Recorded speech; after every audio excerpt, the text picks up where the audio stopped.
जी नाज़रीन, आपको बताएं कि इमरान खान की अहलिया बुशरा बीबी की रिहाई अभी तक मुमकिन ना हो पाई। क्या वजह है कि अभी तक उनकी रिहाई ना हो पाई? क्या रुकावटें हैं? उनकी वकील हमारे साथ मौजूद हैं, खदीजा सिद्दीकी। खदीजा, बताइएगा कि क्या वजह है अभी तक उनको रिहा नहीं किया गया? क्या रुकावटें हैं, यह बता दीजिए हमारे नाजरीन को।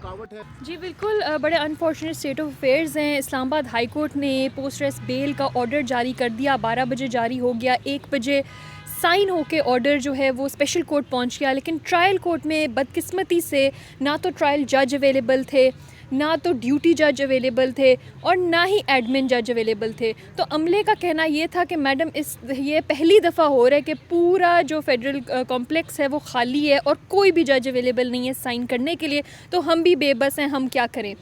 उसके बाद हमने अपना दूसरा जो एक चांस अवेल करना था वो था सेशन जज के पास जाना, क्योंकि जब ड्यूटी जज अवेलेबल ना हो, कोई भी जज अवेलेबल ना हो, तो सेशन जज के पास पावर है कि वो उसको साइन कर सके। लेकिन वहाँ पर गए तो वही हीले बहाने इस्तेमाल किए गए कि नहीं जी, हमारे पास पावर नहीं है, हम नहीं कर सकते।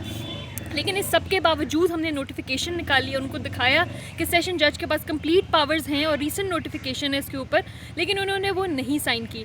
उसके बाद ऑब्वियसली जब तक रोपकर और मचलके साइन नहीं होंगे तब तक रिहाई नहीं होगी। और मैं उम्मीद करती हूँ कि ये एक टाइम बाइंग एक्सरसाइज ना हो बुशरा बीबी को मज़ीद जेल में रखने की। और कल सुबह जब रोपकार और पहुँचे तो कल इंशाल्लाह अडियाला से उनकी रिहाई मुमकिन हो जाए।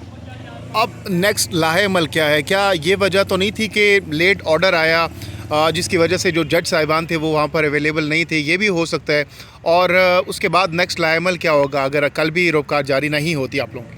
देखिए, हमारे सिस्टम के रिगर्स तो हैं, हमारे सिस्टम में ये लूप होल्स हैं और ये एक्सप्लॉइट सारे केसेस में होते हैं। इसमें ये नहीं है कि ये इस केस में, लेकिन ये इत्तेफाक की बात है, ये बड़े सोचने की बात है कि आज ही क्यों ऐसा हुआ कि सारे जजेस एक ही टाइम पे निकल गए। ये बड़े जो है ना हमें सोच में डालती है, सोच में मुब्तला करती है और तशवीश का हमें उसमें डालती है। तो ये मुझे बस अजीब लगा।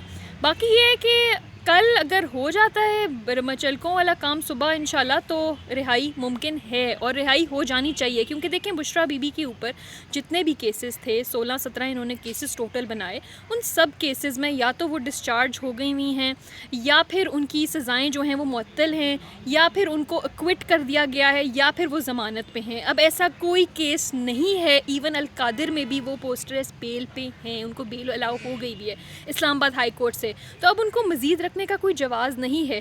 अब आप ये देख रहे हैं कि ये एक सीरीज़ ऑफ पॉलिटिकल विक्टिमाइजेशन है जो एक घरेलू खातून के साथ हो रही है, जस्ट फॉर द रीज़न कि वो इमरान खान की अहलियाँ हैं। तो ये पॉलिटिकल विक्टिमाइजेशन हम पिछले 2 साल से देख रहे हैं। पॉलिटिकल एडवर्सरीज़ ने हर तरह की हर मुमकिन कोशिश कर ली है ख़वातीन के ख़िलाफ़ जो है इस तरह, जबकि हमारा कानून इजाज़त देता है बेल का, स्पेशल कंसेशंस उनको अलाउड हैं, लेकिन फिर भी बुशरा बीबी को अंदर रखने के लिए मज़ीद जो हैं वो हरबे इस्तेमाल किए जा रहे हैं। और आज वाला आई एम होपिंग कि ये एक मज़ीद हरबा ना हो, कोई मज़ीद नया केस बनाने के लिए या अंदर रखने के लिए। तो आई एम होपिंग कि कल इंशाल्लाह उनकी रिहाई हो जाएगी। अच्छा, अब उसके बाद अगर किसी और केस में बुशरा बीबी की अरेस्ट डाल दी जाती है, उनकी गिरफ़्तारी डाल दी जाती है, फिर तो पॉसिबल नहीं होगा उनकी रिहाई। तो उस हवाले से क्या स्ट्रेटजी होगी आप लोगों की? देखिए, अभी तक जितने भी केसेस बुशरा बीबी के ख़िलाफ़ बने हैं उनमें कोई सब्सटेंस नहीं था। वो अपील स्टेज पे आके एक्विटल में भी कन्वर्ट हुए हैं, वो बेल स्टेज में बेल्स में भी उनकी अलाउ हुई हैं। क्योंकि अगर प्रोसिक्यूशन के पास कोई मवाद होता तो प्रोसिक्यूशन बड़ी क्लियरली अपने केसेस इस्टेब्लिश कर पाती और प्रॉपरली सज़ाएँ होती।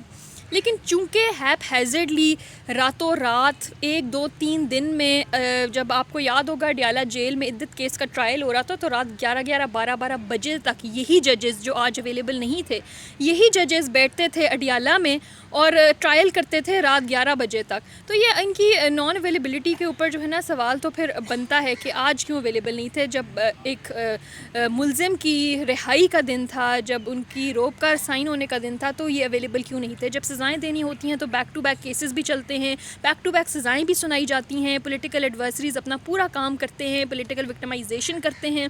इमरान खान हो गए, उनकी अहलिया हो गई, सारी पार्टी के लोग। लेकिन खदीजा शाह साहिबा, हो सकता है कि उनको कोई काम पड़ गया हो, क्योंकि इतलात ये भी आ रही है क्योंकि उन्होंने जनाजे में शिरकत करनी जज साहब ने, तो इस हवाले से हमें कुछ भी कहना क़ब्ल अज़ वक्त होगा। बिल्कुल, ये ग्राउंड्स ऑफ अर्जेंसी तो बिल्कुल आती हैं, लेकिन सुनने में ये भी आ रहा है कि जिस वक़्त बेल अलाउ हुई है 11 बजे, उसी वक़्त सारे जजेस जो हैं वो वहाँ से निकल गए हैं। तो उनके अमले का ये कहना है कि ऐसा नहीं होता, और हम प्रैक्टिस करते हैं, ऐसा नहीं होता कि ड्यूटी जज भी अवेलेबल ना हो। अगर कोई वे फॉरवर्ड available क्या है आप लोगों के आपके पास से? दोबारा अदालत का दरवाज़ा खटखटा सकते हैं अगर आगे?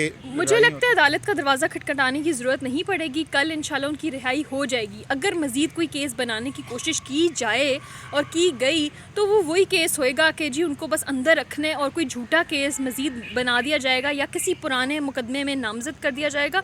वो भी एक फ्यूटाइल एक्सरसाइज होगी, क्योंकि ये केसेस अदालत में अपने पैरों पे नहीं खड़े हो सकते और ये होते हैं डिस्चार्ज होते हैं या फिर उसमें बरी होते हैं। इसके साथ साथ आपकी मुतादिद मुलाकातें हो चुकी हैं इस वक्त जेल में बुशरा बीबी साहिबा के साथ, तो क्या उनका जज्बा है, कितनी वो पुरुमीद है अपनी रिहाई को लेकर, और क्या एहसासात, क्या जज्बात हैं बुशरा बीबी साहिबा के जेल के अंदर आपकी जब मुलाकात होती है? देखें, बुशरा बीबी साहिबा से 3 अक्टूबर के बाद किसी की मुलाकात नहीं हुई। हमारी पेंडिंग हैं पिटिशंस अभी भी इस्लामाबाद हाई कोर्ट में उनकी बेटियों की तरफ से कि क्यों नहीं मुलाकात की जा रही, जब हमारा जेल मैनुअल अलाउ करता है, जब हमारा इस्लामाबाद हाई कोर्ट के बड़े क्लियर ऑर्डर्स हैं कि इमरान खान साहब के और बुशरा बीबी साहिबा की मुलाकातें एवरी वीक होंगी, तो उन्होंने वो सिक्योरिटी रीजंस की बिना पे सस्पेंड की हुई हैं। तो ये बड़ा अनफॉर्चुनेट स्टेट ऑफ अफेयर्स में पता चलता है कि खातून के ख़िलाफ़ जो है वो मुसलसल तोड़ने की कोशिश की जा रही है। तो मुझे उम्मीद है कि बुशरा बीबी साहिबा से मुलाकात तो अभी तक नहीं हो सकी, 15-20 दिन हो गए, लेकिन अब कल इंशाल्लाह जब वो घर को लौटेंगी तो उनसे तफसीली मुलाकात होगी। अच्छा, ये बता दें कि इससे पहले भी जितने भी रिकॉर्ड है कि जितने भी पीटीआई के रहनुमा हैं उनको रिहाई नहीं मिली, उनको ज़मानत मिलती है लेकिन रिहाई नहीं मिली। अब इसके बाद अगर बुशरा बीबी को कोई केस डाल दिया जाता है तो वो केस की नौइयत क्या हो सकती है, किस तरह के केसेस हो सकते हैं उनके? देखिए, इन्होंने शादी से लेके हर तरह का केस तो डाल दिया है। अब कोई मज़ीद कोई केस बनाएंगे तो वो भी झूठा ही होगा, क्योंकि आप देख लें इन्होंने तोड़ने की हर तरह से कोशिश की। इन्होंने बुशरा बीबी को 9 मई के केसेस में डाल दिया जिनका उनके साथ दूर दूर तक ताल्लुक़ नहीं था। ऐसे केसेस जिसमें नामज़द ही शुरू से जो है वो प्लानिंग ही उन्होंने शो की कि जी इमरान खान साहब की प्लानिंग थी और उनकी पार्टी की प्लानिंग थी, तो उसमें एक उनकी बीवी का क्या रोल था उसमें तक उन्होंने डाल दिया। तो बाकी कोई मतलब मनी लॉन्ड्रिंग में उनको फंसा नहीं सकते, मतलब हर तरह के उन्होंने तोशा खाना में उन्होंने जितने केसेस बनाने थे वो उन्होंने बना दिए हैं। तो अब ये बाइफर्केशन मज़ीद हो नहीं सकती। इस पे आज जस्टिस मियां गुल हसन ने भी बड़ा कह दिया कि कितनी दफ़ा आपने ये केस चलाने, तोशा खाना 1, 2 ऑलरेडी सज़ा हो चुकी हुई है, अब दोबारा आप बाइफर्केट करें। कानून की ख़िलाफ़ वर्जियाँ हो रही हैं कॉन्स्टेंटली। तो मुझे उम्मीद है कि कोई अगर केस होगा तो वो झूठा होगा, फ़ौरन ख़त्म हो जाएगा, लेकिन मुझे फिर भी उम्मीद है कि कल जो है आज टाइम गेन नहीं किया जा रहा नया केस बनाने के लिए, कल इंशाल्लाह उनकी रिहाई मुमकिन हो जाएगी। कल बुशरा साहिबा की रिहाई मुमकिन हो जाएगी। बहुत बहुत शुक्रिया खदीजा शाह साहिबा, इमरान खान की अहलिया बुशरा बीबी साहिबा की वकील, हमारे साथ